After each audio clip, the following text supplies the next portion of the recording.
Corsica. From emerald pools of water to imposing granite peaks, winding mountain roads and staggering coastlines, Corsica's scenery is delightfully diverse. Follow us on our journey as we explore the island of beauty.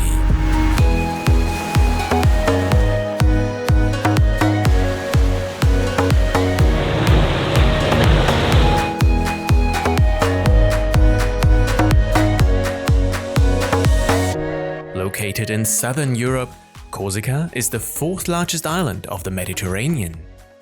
Politically, it is part of France. However, the Corse have retained their own distinct identity.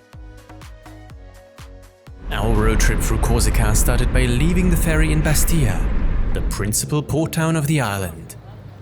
The city is most well known for its old harbour, which is located in a sheltered cove that offers excellent protection from the elements. Adjacent to the harbour, the old quarter can be explored on narrow alleyways. We didn't linger in the city for long though, as we started to head towards Cap Corse immediately. Nicknamed the index finger of Corsica because of its elongated shape, the peninsula stretches north for 40 kilometers. Hugging the coastline, a scenic road provides travelers with mesmerizing vistas of the clear water and rugged scenery.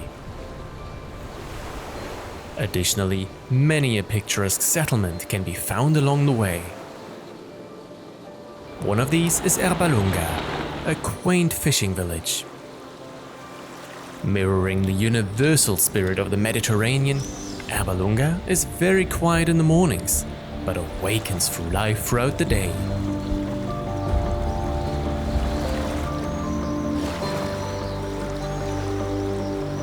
The historic part of town is located on a small promontory that juts out to the sea.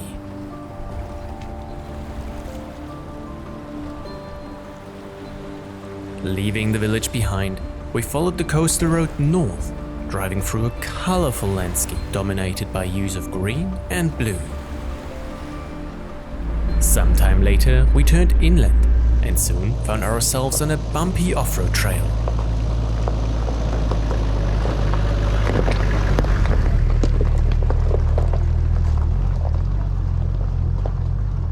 Corsica is often described as the wild island of the Mediterranean because it is known for both its very beautiful beaches that are easily accessible, but also its extremely steep mountains, which often can only be explored on tiny little off-road trails, which is how we are starting our trip here in the north of the island. The trek we had embarked on was around 8 kilometers long and characterized by its rocky surface and countless switchback turns. While the trail wove its way up the mountain, we were surrounded by densely growing evergreen shrubs. Known as macchia or maqui, this type of vegetation can be seen all around the Mediterranean.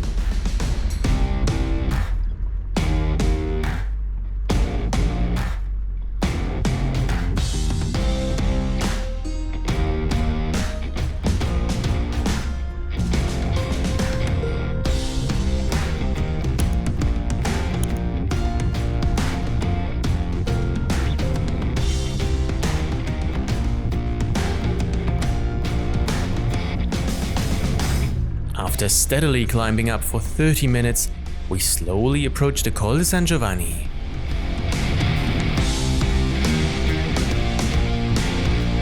From the pass, we had a wonderful view onto the sea to the west, as well as the surrounding peaks. While we took a short breather, the clouds started to roll in, which made the scenery even more intriguing.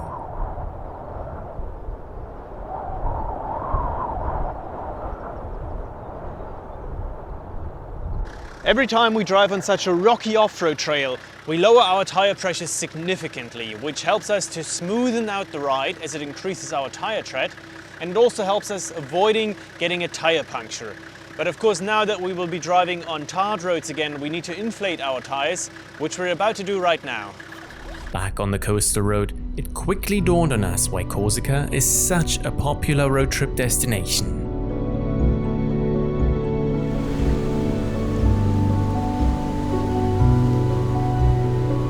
drove as far northeast as possible and before long arrived in a sheltered bay. Continuing on foot, we followed the Sentiers de Douaniers, a coastal hiking trail that provides scenic views of several Genoese towers.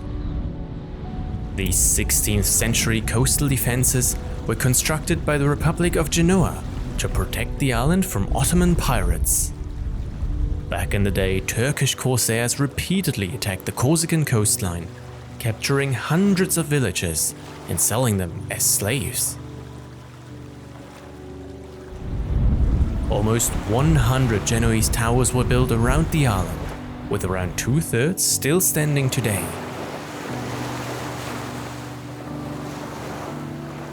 As the day was drawing to an end, we set up camp and marveled at the spectacular sunset.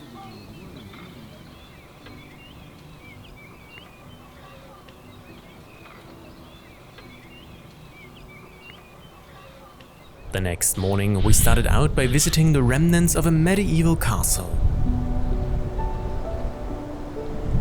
A nearby convent of impressive size additionally highlights the former importance of the village.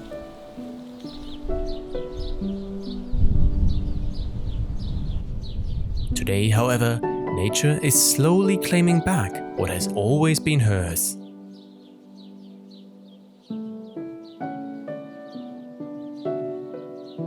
Several villages later, I started out on the northern section of the previous day's hiking trail.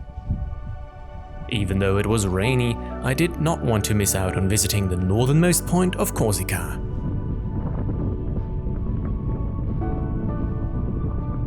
Just a stone throw away, another Genoese tower sits on top of a cliff. Compared to the previous ones, this tower could even be explored on the inside.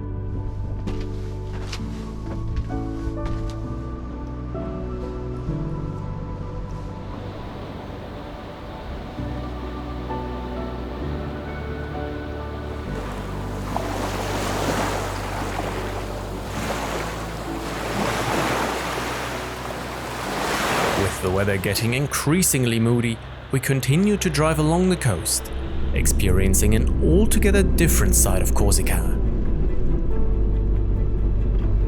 Alas, the seawater lost some of its shimmering blue color, but instead, the vegetation received some much-needed moisture.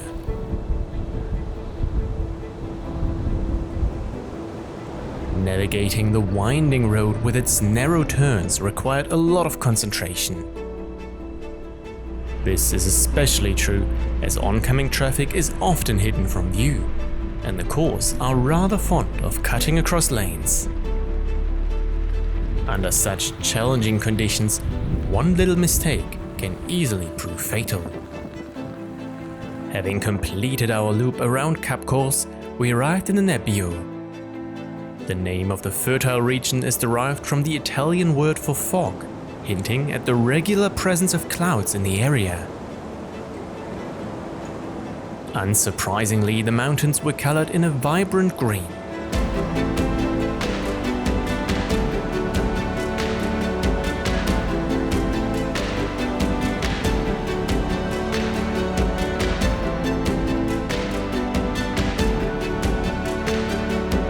Taking a break from all the driving, we sat down on the shore of a tranquil lake and simply listened to the sounds of nature.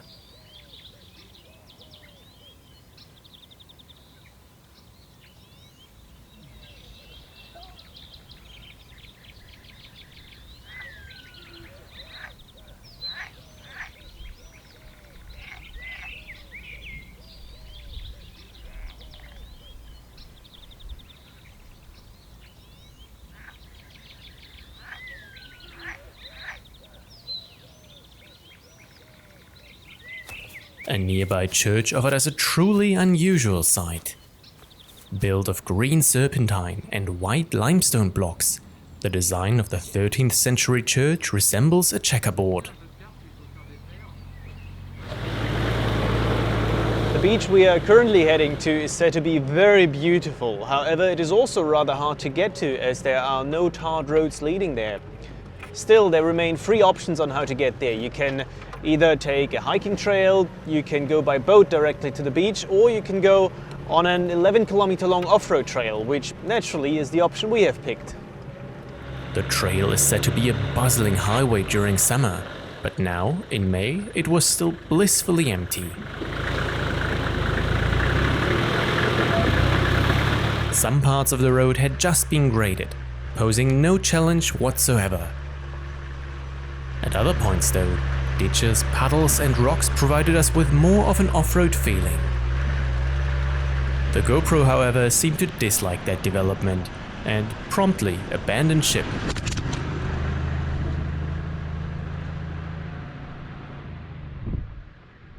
Nearing the end of the trail, the puddles started to increase in size, which made the driving even more fun.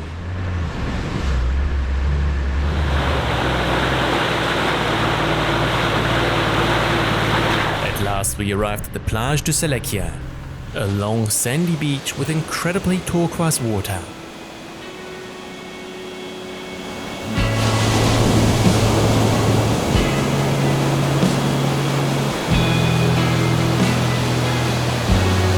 Glancing back, we looked upon the Desert des Agriates, a 40-kilometer long coastal strip which is almost entirely uninhabited. Sometimes described as a stone desert with green oases, nature is left to its own devices in the treeless plain. The majority of the vegetation is evergreen maquis, but during spring, many blooming flowers can be seen. Additionally, the odd cactus makes for an interesting change of scenery.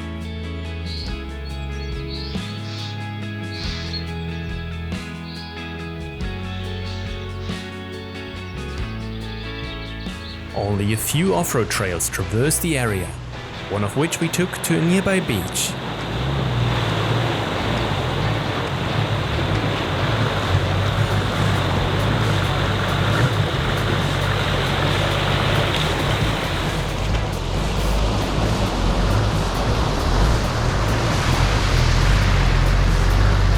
While the beach was generally nice, some parts of it had a bit of an algae problem.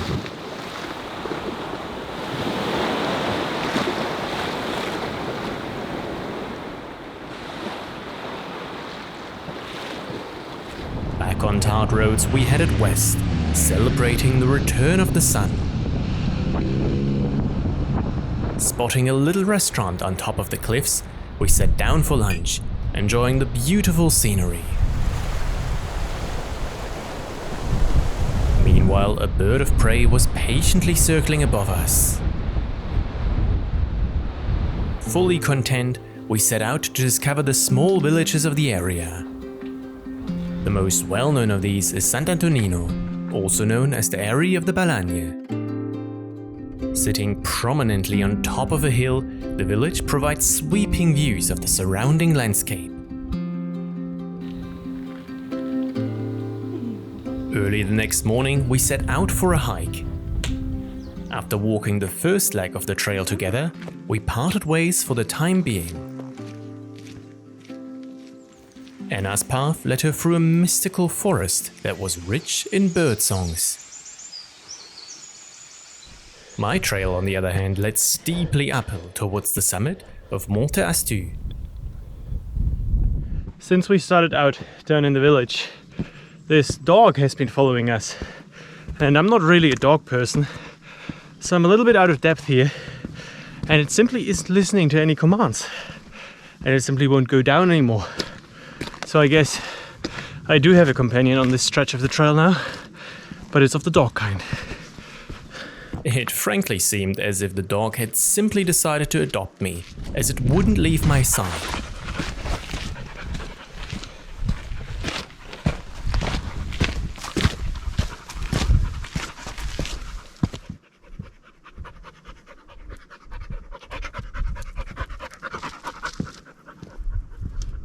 Around 2 hours into the hike, my canine guide and I arrived at a hut, which provides shelter from the elements.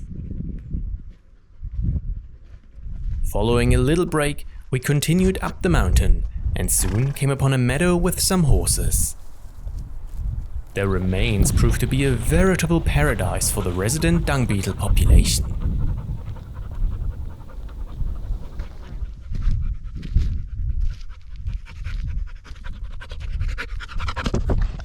On the final climb to the summit, my opposable thumbs came in rather handy.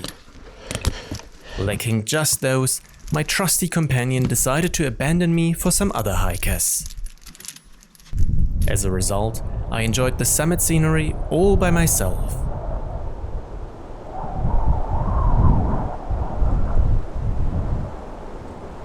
Having acquired a taste for the mountains of Corsica, we left the coast behind and headed further inland.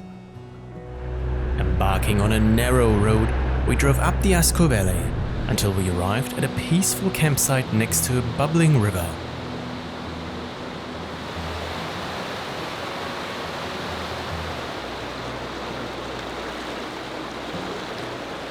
The following day, we decided to take things slowly. In the mountains, it was still mildly chilly, which begged for a warming morning coffee.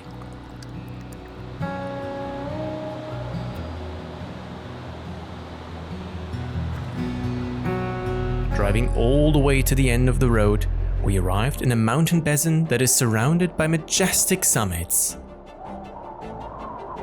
Setting out on a leisurely stroll, we walked through a scenic pine forest. In the distance, the rugged peaks provided a fantastic backdrop. Some of Corsica's highest mountains can be found in this area. Their bare, rocky surface is an imposing sight from far and wide.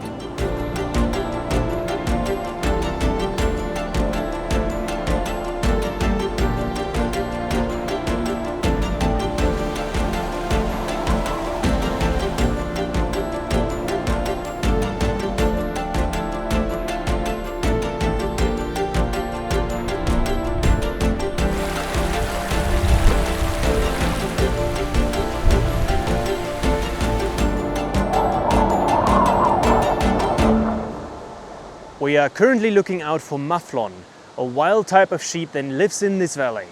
There are only 1,000 animals left in Corsica, and they are rather elusive, especially as they inhabit the high and steep ridgelines of this mountain. But we will try to keep our eyes open, and if we are lucky, we may spot a couple. Indeed, we did spot some Mouflon in the dense forest below. Other than the Mouflon from the Middle East, European Mouflon are thought to be a feral subspecies of the early domestic sheep. As herbivores, they feed on a wide range of plants, including both fresh grass and dry tree bark.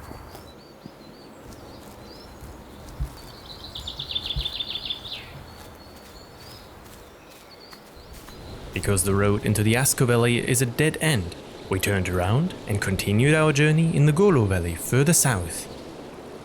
With its tight turns above a rapidly flowing river, the winding road through the valley was a scenic delight.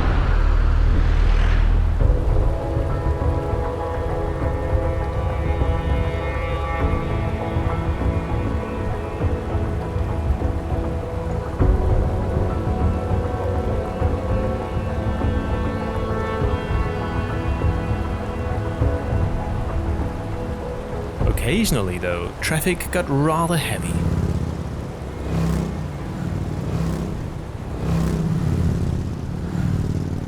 Equal to other mountain valleys of Corsica, the area is a hotspot for hikers who have countless trails to choose from. I started off by walking through an enchanting forest on my way to Lac de Nino. In case you're wondering why Anna is not joining me on some of these hikes, it is because she suffers from chronic hip pain, which means that she cannot walk up these steep inclines for a long time. But because we still want to capture all these beautiful sights and sceneries, I'm doing these hikes alone, while Anna will join me on the more gentle ones. Along the way, I spotted some unusual nests in a pine tree. As it turns out, these were built by the pine processionary moth, a highly destructive species causing massive vegetation loss in coniferous forests. Their name stems from their behavior to proceed through the woods in a nose-to-tail column. Additionally, their hairs are very irritating for humans, so I quickly removed myself from their presence. Leaving the forest behind, the trail started to steeply climb up,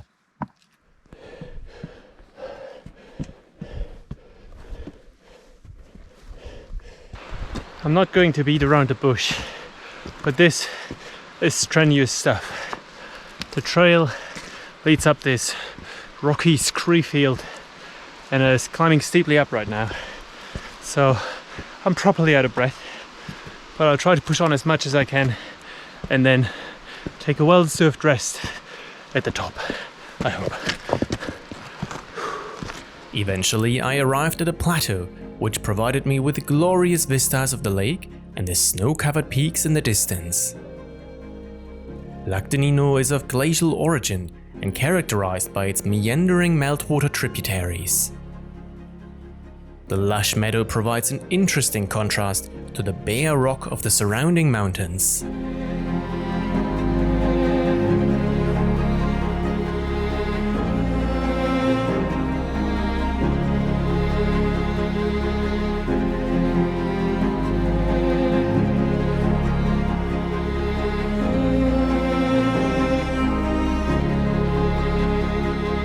On our way to our campsite, we came upon a wild pig on the side of the road. Corsica is well known for its herds of stray pigs and cattle that wander freely around the island.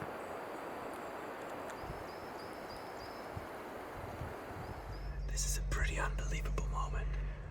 We just found this sow in the forest and we thought, okay, this is cool, this sow, we gotta take some pictures of it. And then all of a sudden we heard this squeaking and it turns out there's a full litter of little pigs and they're just following her around and squeaking and it's unbelievably cute. Our highlight was capturing the piglets suckling on their mother's teats, in the process of which they caused proper turmoil.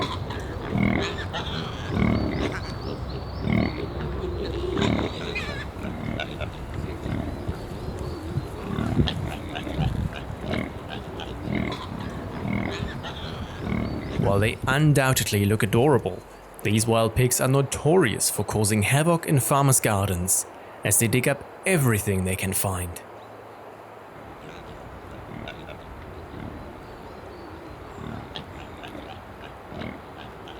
Making use of the pleasant weather, we decided to prepare dinner in our handy outdoor kitchen.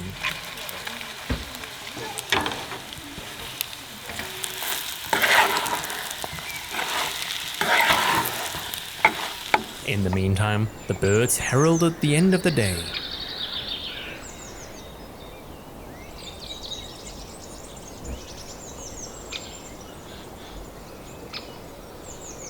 Heading out very early the next morning, we drove up a steep gravel trail while the sun enchanted us with its soft golden light. All the way up, it was a challenge to stay focused, as the surrounding landscape was utterly mesmerizing.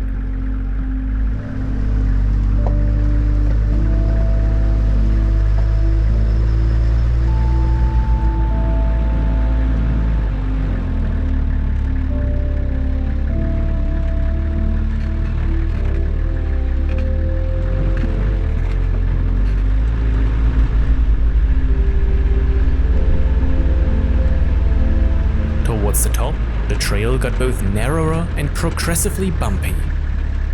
This only added to its captivating appeal though. 30 minutes after starting out, we arrived at the end of the trail.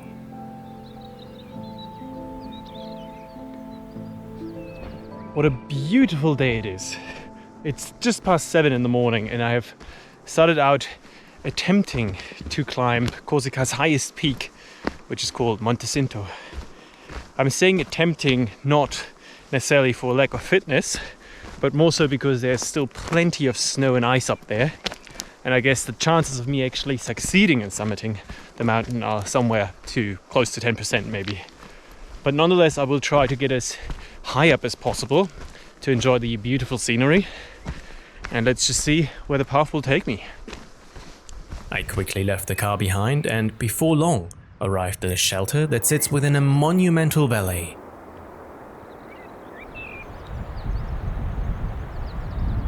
From there, the hiking trail started to climb uphill, leading across a never-ending scree field. Carefully stepping from one stone to another, I slowly made my way towards the summit. I have just crossed the 2000 meter altitude mark, and so far there hasn't been any snow, which is a great sign and makes me very hopeful that I will make it quite a bit up the top. I can actually see the peak directly ahead of me, and still a bit to go, but I'm doing good here. After further gaining altitude, a passage followed that required me to climb up a crevice.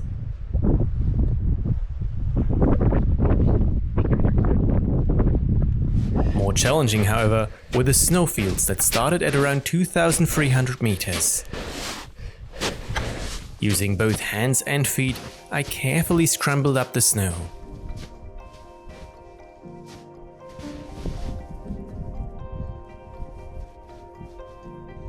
I think this marks the final point of my climb for today. I am at around 2,500 meters, and the summit of Monte Cinto is just behind me up there. But I can't really get there, even though the distance is just about 500 meters, because on this side there's this large snowfield and I don't carry any crampons or ice axes. And on this side there's a really steep abyss. And as I don't want to fall to my death, I decided to just take a break here, enjoy the beautiful scenery, and then safely head back down again. While I enjoyed a quick snack, an inquisitive bird showed up, clearly expecting me to share my food. Sitting there on my mountainy throne, all alone in a world of snow and rock, I deeply felt the contrasts of Corsica's landscape. One moment the Mediterranean sun intensely warmed my skin, while the next, quick-moving clouds started to play a game of tag. Surrounded by the brute force of the elements, I lingered for almost an hour, watching nature's play unfold.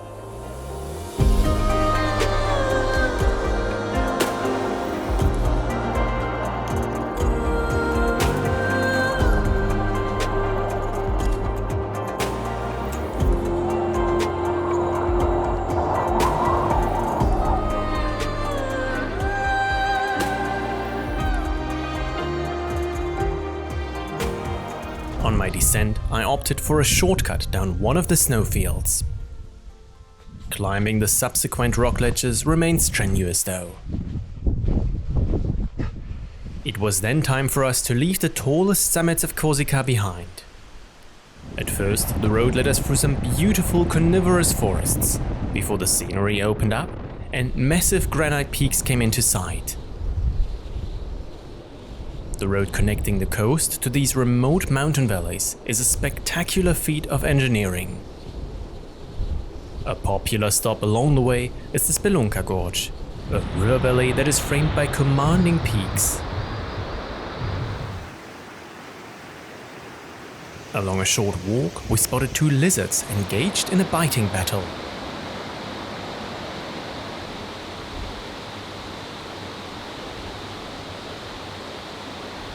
Further down the trail, a picturesque Genoese bridge spans the river. Continuing towards the sea, we soon found ourselves on a phenomenal stretch of coastline. An especially striking view opened up on the Gulf of Girolata. Only accessible by sea or on foot, the former fishing village is a favorite destination for boat excursions. While the views along the road were nothing short of spectacular, oncoming traffic posed a bit of a challenge.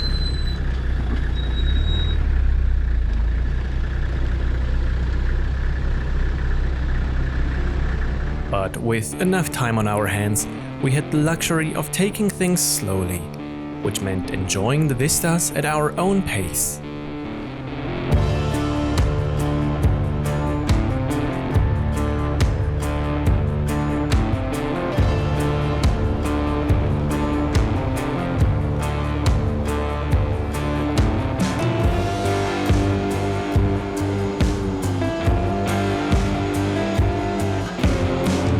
Arriving at the highest point of the road, we stepped out of the car to properly appreciate the scenery.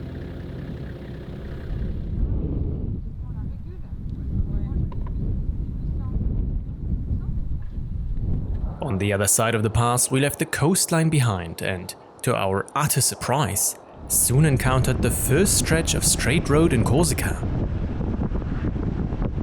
It did not take long, however, until we experienced a new traffic-based hiccup. These goats had the steadfast confidence of someone who owns the road, as they made zero attempts to move out of the way.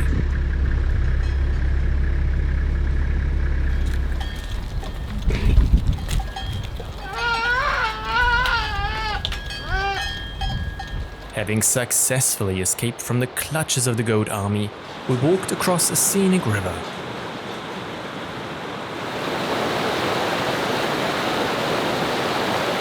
The next day, we paid an early morning visit to the city of Calvi. Aside from some pigeons, the old town was entirely deserted, allowing us to explore the historic buildings all by ourselves. Due to its small town charm, Calvi turned out to be our favorite city on Corsica. That sentiment was strongly aided by the view onto the crescent-shaped bay, which the lower part of town is set in.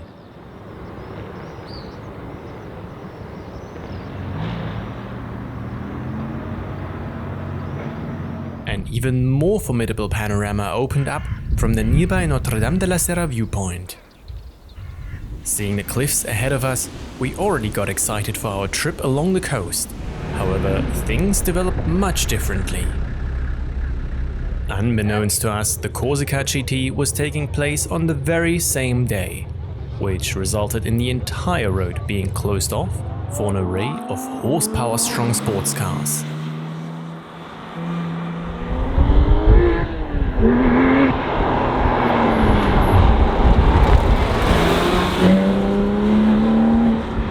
That didn't dampen our mood though, as we were mesmerized by the Gulf of Porto before long.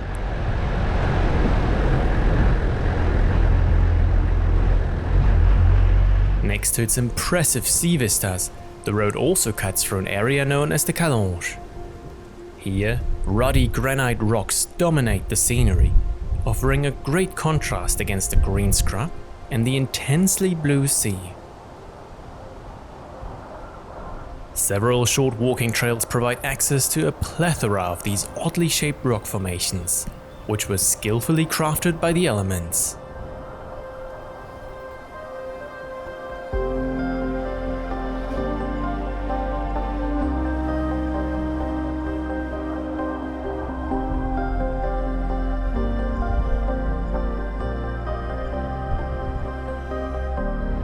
Once we had managed to not hit any tourists, we continued to a nearby beach.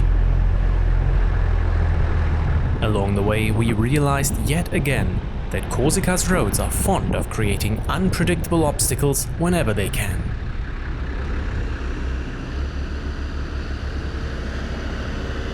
Having safely arrived at our campsite, we made ourselves comfortable and enjoyed the view.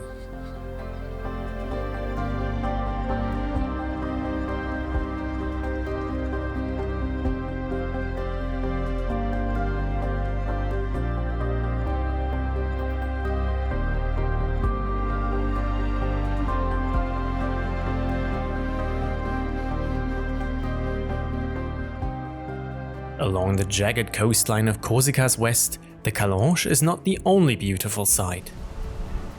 At Capu Rosso, for example, a Genoese tower scenically sits on top of a steep hill. Falling almost vertically into the sea, the 300-meter-high cliff provides staggering vistas onto the surrounding bays.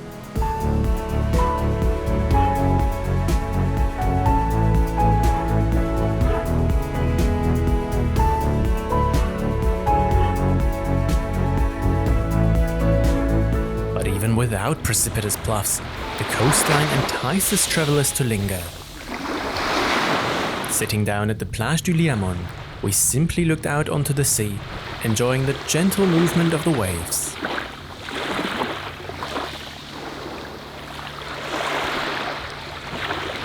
Soon after, we experienced the polar opposite of the coastline's serenity. Arriving in Corsica's capital Ajaccio on a Sunday at lunchtime was mediocre timing at best. After having driven through half the town searching for a parking lot, we decided that we had seen enough and promptly left the city behind. Instead, we set up camp below some venerable cork oaks and simply relaxed in the hammock.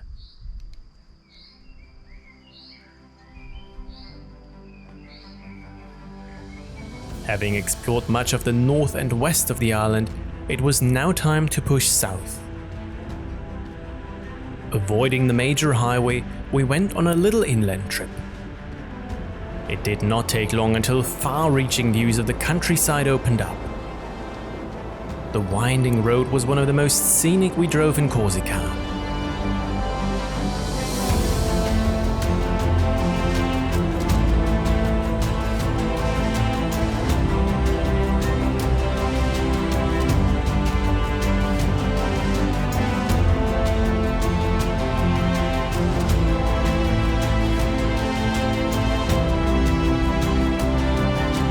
At some point we turned off the tarred road and followed a little gravel track into the mountains. Immediately we noticed all the maquis blooming around us. Similar to other off-road trails on Corsica, this one didn't lead anywhere specific, but simply offered a different and much slower way to experience the landscape.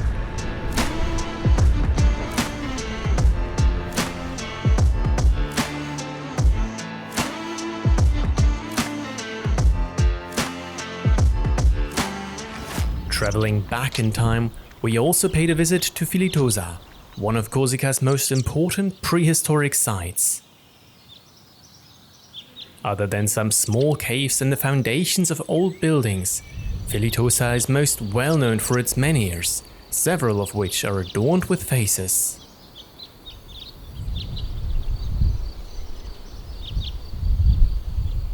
Not too long after, we ended up on a bumpy trail leading towards the beach of Roccapina. Considered to be one of the premier beaches on Corsica, it stands out because of its clear water and white sand. Directly above the beach, travelers can also marvel at a Genoese tower and a mythical stone creature. The Lion de Roccapina is a fascinating rock formation resembling the shape of a resting lion. Many other beaches and bays in the area are equally as enticing. Some of them, however, are a little overrun by cows.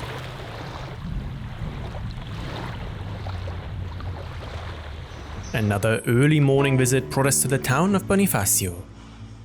While on first glance, Bonifacio seems to be no different than other settlements on Corsica, it is truly singular.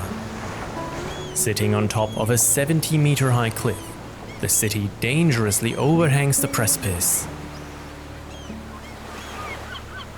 Other than the granite found elsewhere on the island, the cliffs of Bonifacio are made up of white limestone, which, with time, is eroded by the elements. Due to its strategic position and its sheltered harbor, the area has been settled for more than a millennium. Looking onto the sea, we spotted the silhouette of Sardinia on the horizon, which can easily be reached with a ferry.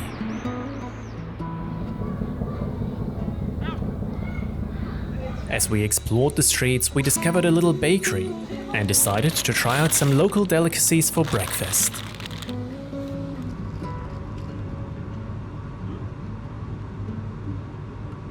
No visit to Bonifacio would be complete without embarking on a boat trip. Providing an altogether different view, the seaward journey is a great opportunity to experience the steep cliffs from below. That way we also gain an impression of the strategically placed defensive positions that were used to protect the harbor.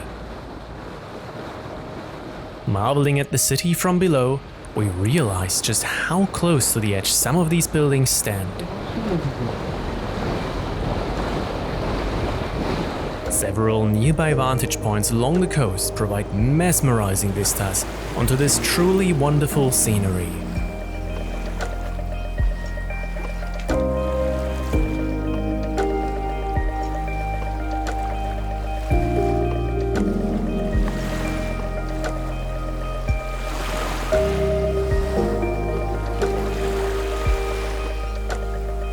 With the temperatures continuously rising, we decided it was time to cool off.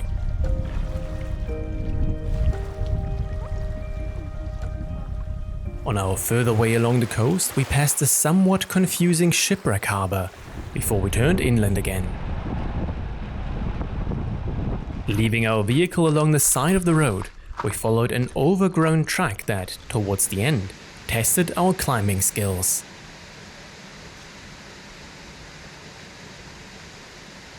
Our efforts were rewarded though, as we found a hidden series of waterholes, which we had all to ourselves. With no one else in sight, we seized the opportunity to wash off all the salt from our previous swim.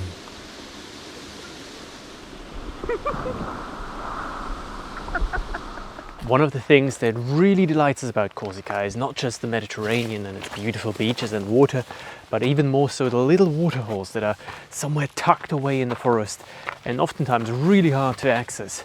But those are the places where we can really enjoy ourselves in silence and tranquility. Further up the road, we arrived at Lac de l'Hospedal, a placid reservoir surrounded by an enchanting forest. The lake sits within a granite mountain landscape that exudes a degree of calm. The water level was so high that some of the trees along the shore were submerged.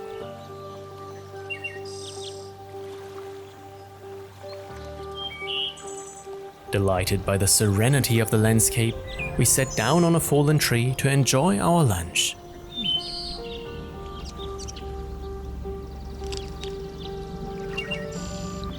Closely hugging the shoreline, we continued north until we crossed the dam soon after. Aside from the reservoir, the surrounding landscape seems relatively dry on first glance. However, there are remarkable exceptions. One of these is Piscia di Gallo, a 70-meter high waterfall that is accessible on an easy hike.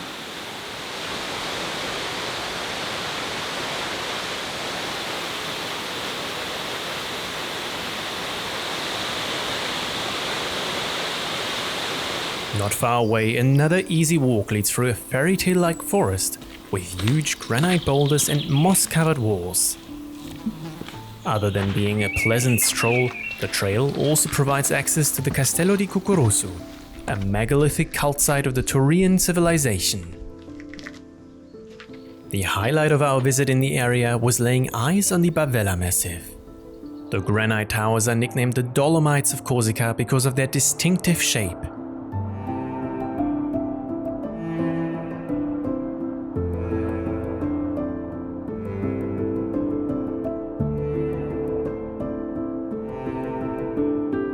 A multitude of hiking trails allows travelers to discover the stunning landscape.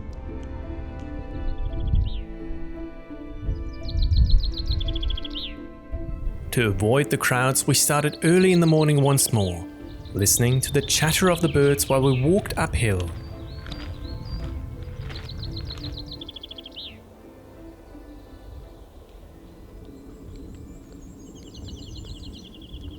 After some time, we arrived at the Trou de la Bombe, a fascinating hole in the rock that provides stunning views of the surrounding mountain massif.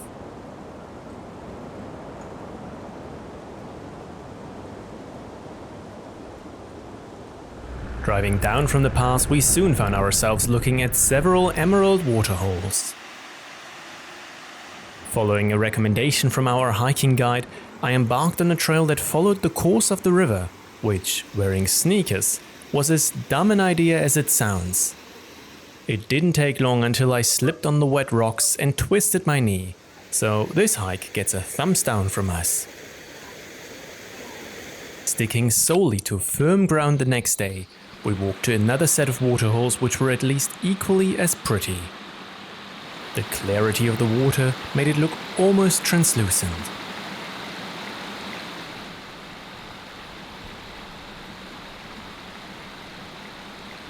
Back on the coastline, we followed the straightest road of all Corsica in a northerly direction. Our destination was the Étang d'Urbino, a large coastal lagoon that has a long history of fishing and oyster farming. Created by tectonic activity, this body of water is part of a string of lagoons along the eastern coast of Corsica. While calming in nature, the water close to the shore was somewhat yucky. Taking a little side road, we were soon surrounded by tall reed grass on a dusty off-road trail.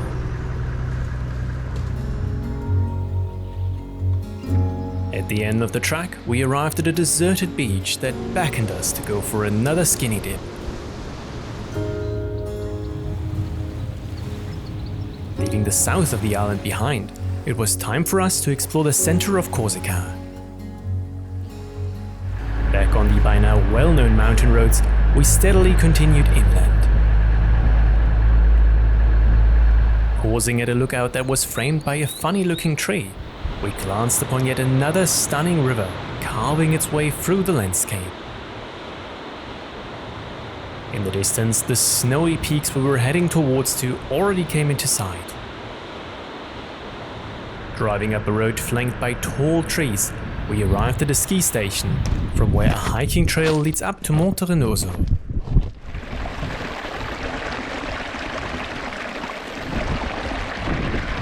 The first highlight of the walk was a lake sitting directly below the summit.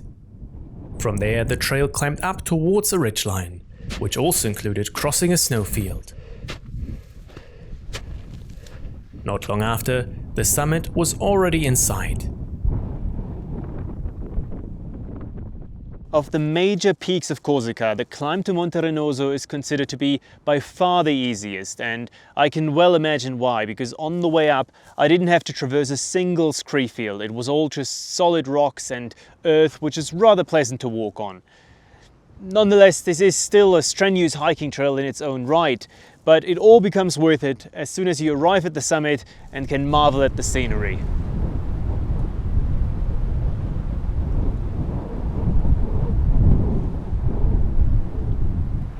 On our following inland road trip, we encountered many fascinating sights, including calm lakes surrounded by dense forests, high waterfalls running down rock faces, and derelict castles guarding picturesque landscapes.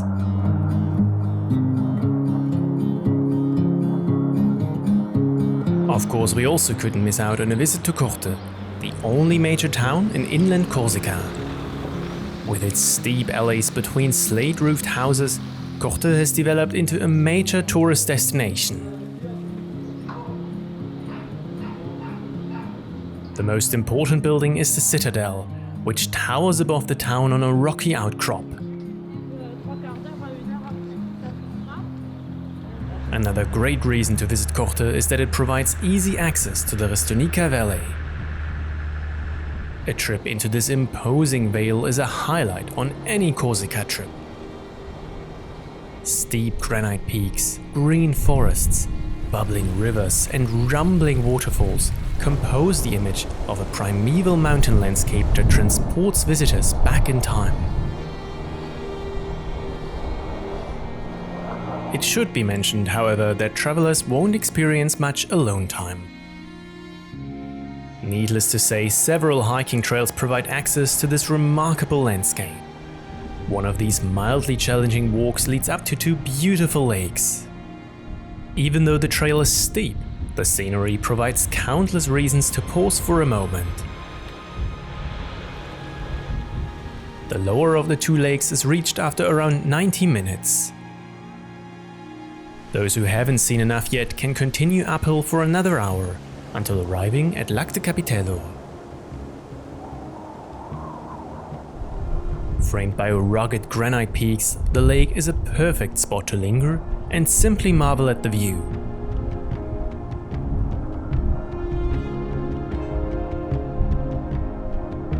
Looking across the lake, I also spotted some mountain climbers scaling the sheer rock face.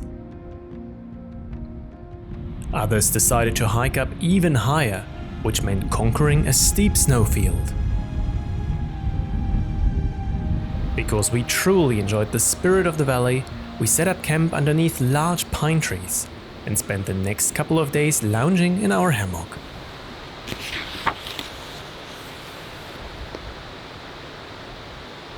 For the last leg of our journey, we drove along the unpredictable mountain roads one last time. Along our way, we came upon a completely overgrown church. To obtain a nice aerial perspective, I launched a drone and promptly parked it on a tree branch. For the next 30 minutes, we tried to find it, as we could hear it beep, but didn't actually see it. The reason was that it was well hidden on the highest branch of the tree. At first, I tried to climb up, but soon realized that this was hopeless, as the tree was too overgrown. After some time, we had the idea to attach our clothesline to a rock with which we intended to shake the tree. Even though we pulled hard, the drone didn't move an inch.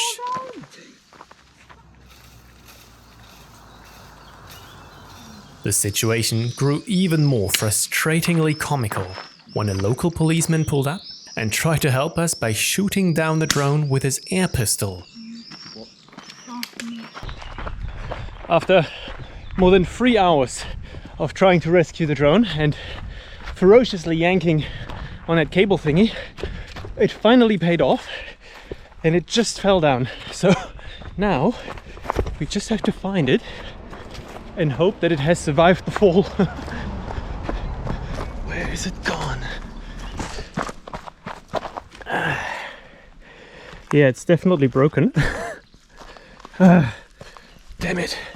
In traveling, not everything goes to plan, and this scenario was certainly one such case, but we have told ourselves in the past that even if things go wrong, we will laugh about them, and I think that this kind of story we will remember for a long time. With our trip quickly coming to an end, we returned to the coast one last time. Setting up camp directly on the beach, we simply relaxed, enjoying the rhythmic sound of the waves in the background.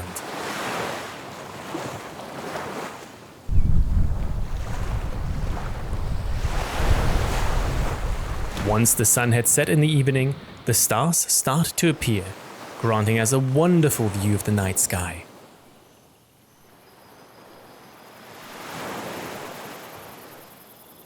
After 4 weeks on Corsica, having driven 2,000 kilometers, it was time for us to say farewell.